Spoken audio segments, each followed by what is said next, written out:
കേരളത്തിലെ SIRമായി ബന്ധപ്പെട്ടുള്ള ഉത്കണ്ഠകൾ ഒരു വഴിക്ക് തുടരുമ്പോൾ ഇക്കഴിഞ്ഞ ത്രിതല പഞ്ചായത്ത് തിരഞ്ഞെടുപ്പിൽ LDFും UDFും NDAയും തിരഞ്ഞെടുപ്പിന് ശേഷം നടത്തിയ അവരുടെ രാഷ്ട്രീയ അവലോകനങ്ങളിൽ നിന്ന് തിരഞ്ഞെടുപ്പുകളിലെ ജനങ്ങളുടെ പങ്കാളിത്തത്തിലുള്ള ചെറിയ വ്യത്യാസം പോലും എത്ര വലിയ അനുകൂലവും പ്രതികൂലവുമായ സാഹചര്യങ്ങളാണ് ഉണ്ടാക്കുന്നത് മനസ്സിലാക്കാൻ കഴിയും. LDFിൻ്റെ നേതാക്കന്മാർ ഇപ്പോൾ പറയുന്നത് ഞങ്ങൾക്ക് സംസ്ഥാനത്തൊട്ടാകെ UDFിനേക്കാൾ കൂടുതൽ വോട്ട് ലഭിച്ചു എന്ന് പറയുമ്പോൾ പ്രൊപ്പോർഷണൽ റെപ്രസെൻറ്റേഷൻ എന്ന തിരഞ്ഞെടുപ്പിൽ ലഭിക്കുന്ന വോട്ടുകളുടെ പേഴ്സൻറ്റേജിൻ്റെ അടിസ്ഥാനത്തിൽ രാജ്യസഭയെ ഓർമ്മിപ്പിക്കും വിധം സ്ഥാനാർത്ഥികളെ കണ്ടെത്തിയിരുന്നുവെങ്കിൽ ഞങ്ങൾക്ക് ഒന്നാം സ്ഥാനം എത്താൻ കഴിയുമായിരുന്നു എന്ന വാദം LDF ഉയർത്തുമ്പോൾ LDFും UDFും ഒക്കെ തമ്മിലുള്ള തെരഞ്ഞെടുപ്പ് ഗോതയിലെ ഫലം തീരുമാനിക്കുന്നതിൽ യഥാർത്ഥ വോട്ടർമാരുടെ എണ്ണത്തിൽ സംഭവിക്കുന്ന ചെറിയ വ്യതിയാനം പോലും വലിയ ഫലവ്യത്യാസമുണ്ടാക്കുമെന്ന് ഒരിക്കൽ കൂടി അടിവരയിടുന്നു.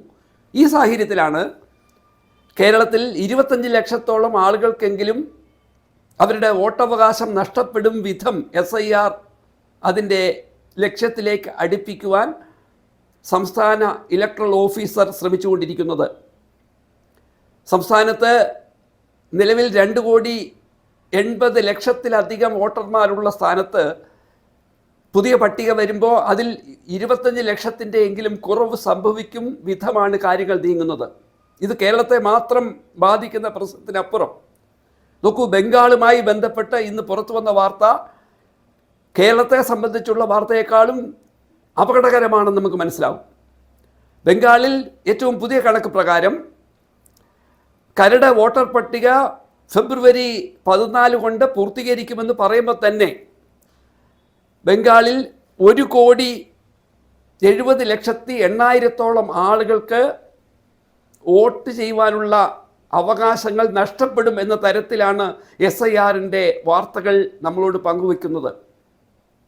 ബംഗാളിൽ കഴിഞ്ഞ പ്രാവശ്യം തെരഞ്ഞെടുപ്പിൽ 7,60,00,000 വോട്ടർമാർ ഉണ്ടായിരുന്നുവെങ്കിൽ പുതിയ കണക്കെടുപ്പ് വരുമ്പോൾ SIR പൂർത്തീകരിക്കുമ്പോൾ അവരുടെ എണ്ണം 7 കോടിക്ക് തൊട്ട് മുകളിൽ വരും വിധം കാര്യങ്ങൾ അട്ടിമറിക്കപ്പെടും എന്ന് ജനങ്ങൾ ഭയപ്പെടുകയാണ്.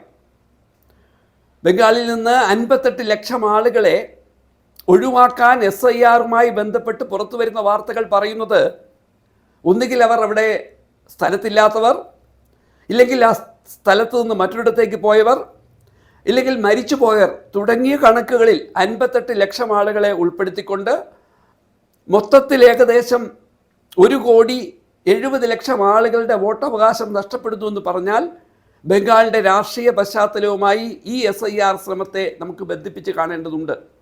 ബംഗാളിലെ പ്രധാനപ്പെട്ട പ്രതിപക്ഷ പാർട്ടിയായി NDAക്ക് ഉയരാൻ കഴിഞ്ഞു എന്ന വസ്തുത കൂടി ഈ അവസരത്തിൽ നമ്മൾ ഓർത്തെടുക്കണം.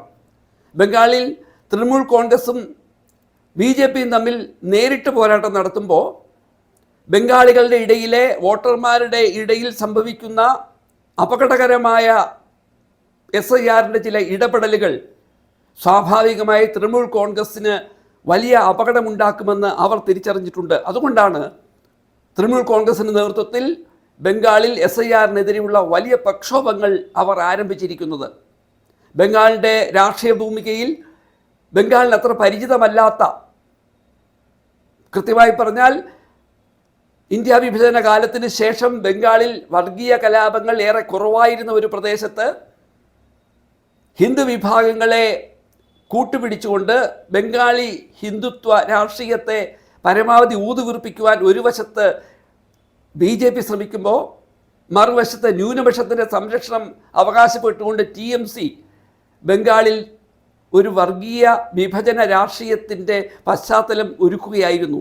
അവിടെ ഏറെ നാൾ ഭരണം നടത്തിയ ഇടതുപക്ഷത്തിന് സംഭവിച്ച വലിയ ഇടർച്ച, ഒരു വശത്ത് ഇടതുപക്ഷത്തിൻ്റെ രാഷ്ട്രീയ തീരുമാനങ്ങളിലെ പോരായ്മകൾ ജനങ്ങൾ തിരിച്ചറിഞ്ഞു എന്ന് പറയുന്നതിനൊപ്പം തന്നെ അവരുടെ അസാന്നിധ്യം ബംഗാളിനെ വലിയ തരത്തിലുള്ള വർഗീയ സംഘർഷങ്ങളിലേക്ക് എത്തിച്ചുകൊണ്ടിരിക്കുമ്പോഴാണ് തെരഞ്ഞെടുപ്പിൽ ഏകദേശം 10% നിലവിൽ വ്യത്യാസം തൃണമൂൽ കോൺഗ്രസും BJPയും തമ്മിൽ ഉണ്ടെങ്കിൽ ആ വിടവ് നികത്തും വിധത്തിൽ SIRൽ വലിയ തരത്തിലുള്ള അട്ടിമറി നടത്തുന്നതെന്ന് TMC പറയുമ്പോൾ കേരളത്തെ എന്ന പോലെ ബംഗാളിനെയും SIR വല്ലാതെ ജനാധിപത്യപരമായി വീർപ്പുമുട്ടിക്കുന്നു എന്ന് പറയാതിരിക്കാൻ നിർവാഹമില്ല.